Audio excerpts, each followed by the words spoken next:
Hello students, বৰ্তমান এটা ডাঙৰ চৰ্চিত বিষয় হৈছে হেতু হৈছে হায়াৰ সেকেন্ডাৰী 2024 ৰিজাল্ট। অলৰেডি আমাৰ HSLC ৰিজাল্ট দিলে, এতিয়া আমাৰ হায়াৰ সেকেন্ডাৰী ৰিজাল্ট কেতিয়া দিব? বহুতে হয়তো চিন্তিত হৈ আছে, বহুতে এক্সাইটেড হৈ আছে যে অতি সোনকালে ৰিজাল্টটো লাগে, আমি ৰিজাল্টটো পালে আৰু শান্তি পাওঁ। তেনেকুৱা এটা অনুভৱ হৈ আছে। এতিয়া ভিডিওটো বনাবলৈতো ইচ্ছা নাছিলে, কিন্তু বহুতো ছাত্ৰ-ছাত্ৰীয়ে ৰিকুৱেষ্ট কৰি আছে যে স্যাৰ ৰিজাল্টৰ ওপৰত HSLC ৰিজাল্টৰ ওপৰত বনাইছিলে তো HSৰ ৰিজাল্টৰ ওপৰত বনাব লাগে। আৰু HSৰ ৰিজাল্টৰ ওপৰত ভিডিও নবনাৰ মেইন ৰিজনটো হৈছে যে সদায় তোমালোকে যদি চোৱা, আমি যদি ইউটিউবত চাওঁ, সদায় 10টা 20টা তেনেকুৱা সদায় মানে ভিডিও আপলোড হৈ থাকে HSৰ ৰিজাল্টৰ ওপৰত। আৰু মই নাভাবো যে ইয়াত এক্সট্ৰাকে কোনো ইনফৰমেশ্যন দিবলগীয়া আছে। তোমালোকে হয়তো অলৰেডি গোটেইখিনি কথা জানাই, কিন্তু তাৰে লগতে সংগতি ৰাখি কিছুমান কথা ইয়াত মই ক'বলৈ ওলাইছো আজিৰ ভিডিওটোত। তে কথাটো হ'ল যে HSৰ ৰিজাল্ট কেতিয়া দিব? HSৰ ৰিজাল্ট আমি যদি শিক্ষামন্ত্ৰীয়ে কোৱা মতে যাওঁ, তেওঁ কৈছে যে জুনত নহলেও মেৰ ফাৰ্ষ্ট উইকত ৰিজাল্ট দিব, 5 তাৰিখৰ ভিতৰত ৰিজাল্ট দিব। এতিয়া আমি যদি চাওঁ HSLCৰ ক্ষেত্ৰৰ কথাটো আৰু HSৰ কথাটো অলপ বেলেগ হয়। HSLC ৰিজাল্টটো কেনে ধৰণৰ হৈছিলে যে অবজেক্টিভ টাইপ আছিলে 50% আৰু ডেসক্ৰিপটিভ টাইপ আছিলে 50%। এটা অবজেক্টিভ টাইপ যিবিলাক MCQ আছিলে সেইখিনি মেচিন দি চোৱা হৈছে, সেইখিনি পটাপট হৈ গ'ল, কথা নাই, হৈ গ'ল পটাপট। নেক্সট আমি যদি চাওঁ আমাৰ ডেসক্ৰিপটিভ টাইপৰ কথা কওঁ, সেইখিনি চাবলগীয়া হৈছে 50% মেচিনে চাইছিলে, 50% টিচাৰে চাইছিল, হৈ গ'ল, সোনকালে ৰিজাল্টটো দিলে। কিন্তু আমাৰ HSৰ ৰিজাল্ট ইমান সোনকালে দিয়া পসিবল নহয়।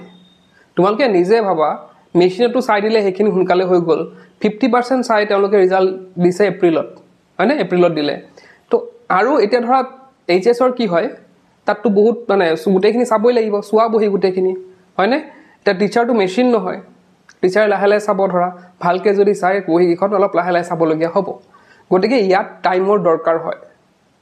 তোমালোকে মই এটা বস্তু দেখিছোঁ, তোমালোকে বহুত মানে হুলস্থুল এটা মানে সিচুৱেশ্যন এটা ক্ৰিয়েট কৰি দিছা, মানে ৰিজাল্ট কেতিয়া দিব, হা?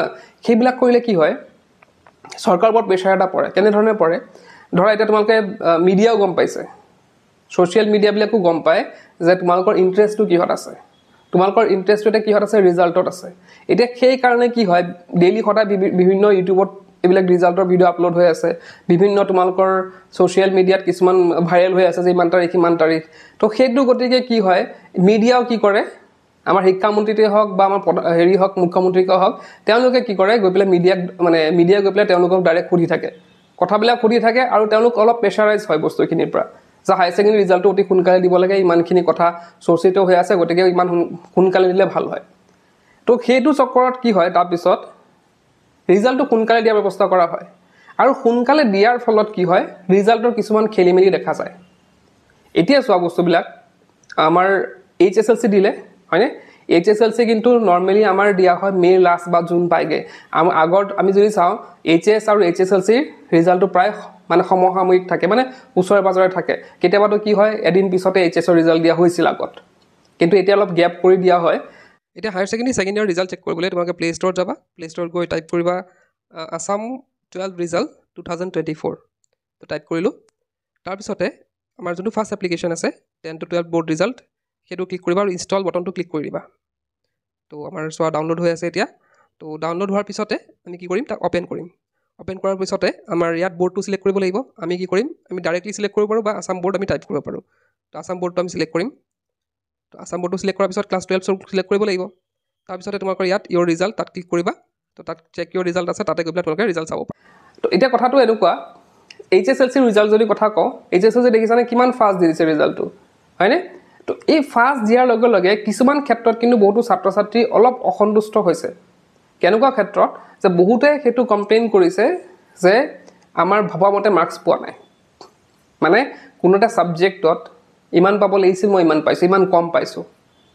তো অলপ নম্বৰ খেলি মেলি হোৱা দেখা যায়। ফাৰ্ষ্ট বস্তুবিলাক কৰিলে কি হয়, এতিয়া এই যে HSLC ৰিজাল্টৰ কথা কৈছোঁ, HSLC ৰিজাল্ট কিন্তু সেই আগৰ পৰা কৈ আছে সোনকালে দিব, মিডিয়াও প্ৰেছাৰাইজ কৰি আছিলে যে সোনকালে দিব লাগে ৰিজাল্ট, হয়নে?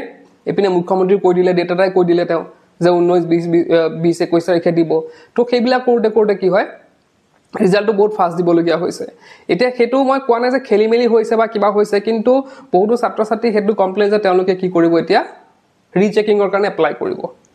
এইবাৰ বেলেগ বছৰৰ তুলনাত এইবাৰ কিন্তু ৰিচেকিঙৰ ক্ৰেটো অলপ বেছি হ'ব, মই ভাবা মতে এবাৰ ৰিচেকিঙৰ মানে কৰাৰ ল'ৰা ছোৱালীৰ সংখ্যা বেছি হ'ব তোমালোকে দেখা পাবা হয়তো বহুতে হয়তো কৈও আছে কথাখিনি তো এনেধৰণৰ হয় গতিকে একেবাৰে হুলস্থুল নকৰিবা লাহে লাহে ৰিজাল্টটো প্ৰস্তুত কৰিব দিয়া যাতে কাৰো কোনো ধৰণৰ খেলিমেলি নহয় মাৰ্কশ্বিটত কোনো ধৰণৰ খেলিমেলি নহয় বহিত নম্বৰ পোৱাত কোনো ধৰণৰ খেলিমেলি নহয় এতিয়া কথাটো হ'ল যে মেৰ ফাৰ্ষ্ট উইকত দিবনে ৰিজাল্টটো 5 তাৰিখৰ ভিতৰত ৰিজাল্টটো দিব নেকি এতিয়া মই ভাবো মই অলৰেডি ক'লো যে মেট্ৰিকৰ কথা বেলেগ আৰু হায়াৰ সেকেন্ডাৰী কথাটো বেলেগ হায়াৰ সেকেন্ডাৰীখন মানে বেছি সময় লাগে গতিকে তোমালোকৰ হয়তো মে ফাৰ্ষ্ট উইকত নাহিবও পাৰে হয়তো অলপ লেটো হ'ব পাৰে আৰু মই আৰু এটা কথা আগৰ ভিডিঅ' এটাত কৈছিলোঁ যে ৰিজাল্ট কিদৰে প্ৰস্তুত কৰা হয় তাত কৈছিলোঁ যে ৰিজাল্ট প্ৰস্তুত কৰোঁতে লাষ্ট মিটিংখনতহে তেওঁলোকে ডিচাইড কৰে যে ৰিজাল্টটো কেতিয়া দিয়া হ'ব এতিয়া ঘৰা লাষ্ট মিটিংখনত যদি এনেকুৱা কথা ওলায় যে অলপ কাম বাকী আছে বা মাৰ্কশ্বিটত কাম বাকী আছে